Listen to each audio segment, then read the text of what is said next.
Punjab technical university Kapurthala ਦੀ stage ਤੇ ਭੰਗੜਾ ਪਾਉਣ ਮਗਰੋਂ ਹੁਣ ਮੁੱਖ ਮੰਤਰੀ ਚਰਨਜੀਤ ਸਿੰਘ ਚੰਨੀ ਦਾ ਇੱਕ ਹੋਰ ਰੂਪ ਵੇਖਣ ਨੂੰ ਮਿਲਿਆ। ਹੁਣ ਮੁੱਖ ਮੰਤਰੀ ਗੋਲਕੀਪਰ ਬਣੇ ਨੇ।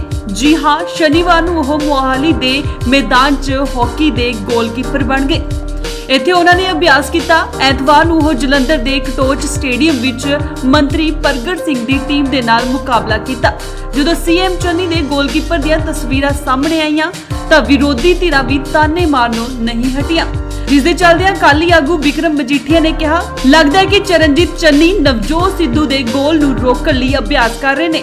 ਉਹਨਾਂ ਸਵਾਲ ਕੀਤਾ ਕਿ ਸੀਐਮ ਚੰਨੀ ਸਾਹਿਬ ਨੂੰ ਨਜ਼ਾਰਾ ਆਇਆ ਹੋਵੇਗਾ। ਇਹ ਸਟੇਡੀਅਮ ਬਾਦਲ ਸਾਹਿਬ ਪ੍ਰਕਾਸ਼ ਸਿੰਘ ਬਾਦਲ ਨੇ ਬਣਵਾਇਆ।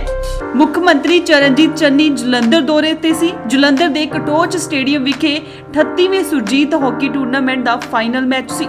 ਦੱਸਦੇ ਕਿ ਸੀਐਮ ਚੰਨੀ ਇਸ ਤੋਂ ਪਹਿਲਾਂ ਹੈਂਡਬਾਲ ਦੇ ਖਿਡਾਰੀ ਰਹਿ ਚੁੱਕੇ ਨੇ।